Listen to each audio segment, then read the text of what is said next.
Happy Friday, parents. I hope that you guys enjoyed the cooler temperatures this week and enjoyed a little bit of snow. I know that this Midwest girl loved the snow, and so I'm really ready for fall.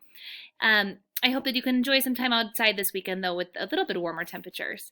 So we had another great week in third grade. It is just moving right along. I'm so amazed that we're already moving into week 5, and I definitely can tell that the kiddos are becoming a little family in here. I've seen some awesome friendships develop.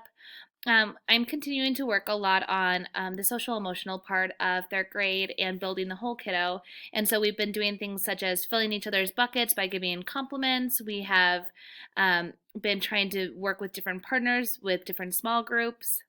And I definitely see a lot of great friendships building, so that's always fun to watch.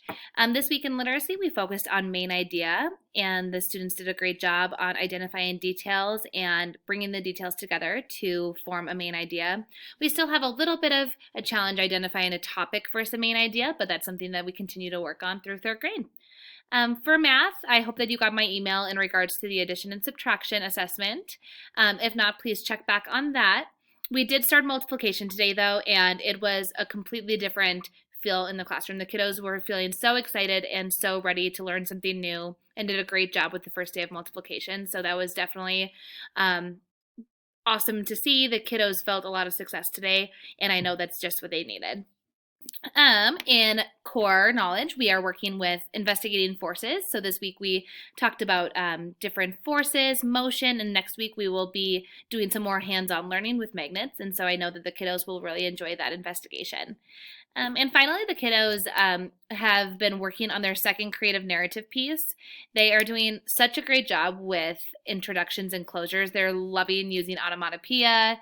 They are all starting to include dialogue in their writing and are really becoming very creative writers. And so that's fun to watch as well. Upcoming dates, we have our spelling test on Tuesday, and just a reminder, we do not have school next Friday on the 18th. That is a professional development day for teachers, and so students will not be in the building. If you have any questions over the weekend, please reach out, and I will get back to you on Monday. But other than that, I hope you have a great weekend, and it was a great week, so go Firebirds.